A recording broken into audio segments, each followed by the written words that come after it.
Hi friends, welcome to my channel Sanna kitchen and blogs. నేను ఈరోజైతే రవ్వ లడ్డూని అయితే ప్రిపేర్ చేస్తున్నాను. చాలా టేస్టీగా మెత్తగా నోట్లో వేసుకుంటే కరిగిపోయేలాగా రవ్వ లడ్డు అయితే ఈ విధంగా ప్రిపేర్ చేసుకోండి. ఫస్ట్ అయితే ఒక ప్యాన్ పెట్టేసుకోండి. దీంట్లోకి అయితే 4 టీ స్పూన్ అయితే నెయ్యి యాడ్ చేయండి. జీడిపప్పు, కిస్మిస్, బాదం పప్పు ఈ మూడింటి 1 బై 1 అయితే యాడ్ చేసేసుకోండి. దోరగా వేయించుకున్న తర్వాత ఈ మూడింటిని అయితే ఒక ప్లేట్లోకి అయితే తీసేసుకోండి. ఇలా తీసేసుకున్న తర్వాత ఈ ప్యాన్లో ఇంకో స్పూన్ అయితే నెయ్యి యాడ్ చేసేసుకోండి. 1 మెజర్మెంట్ కప్ తీసుకొని దీంతో అయితే 3 కప్స్ రవ్వనైతే యాడ్ చేయండి. ఇలా యాడ్ చేసేసుకున్న తర్వాత అయితే చిన్నగా దోరగా బాగా అయితే మంచి స్మెల్ వచ్చి కలర్ చేంజ్ అయ్యేదాకా అయితే ఫ్రై చేసేసుకోండి. ఇలా ఫ్రై అయిపోయిన తర్వాత దీంట్లోకి 4 యాలక్కాయలను అయితే వేసేసుకోండి.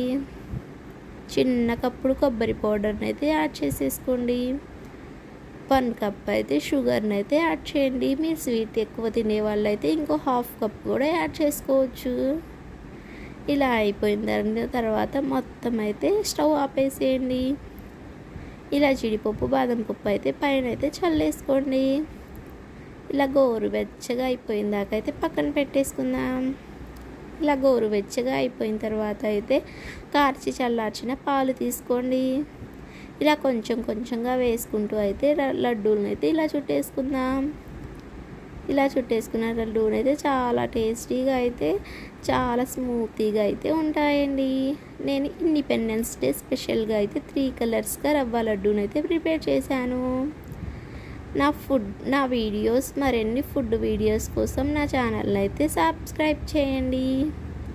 ఈ వీడియోకి అయితే ఒక లైక్ అయితే ఇవ్వండి. Bye friends.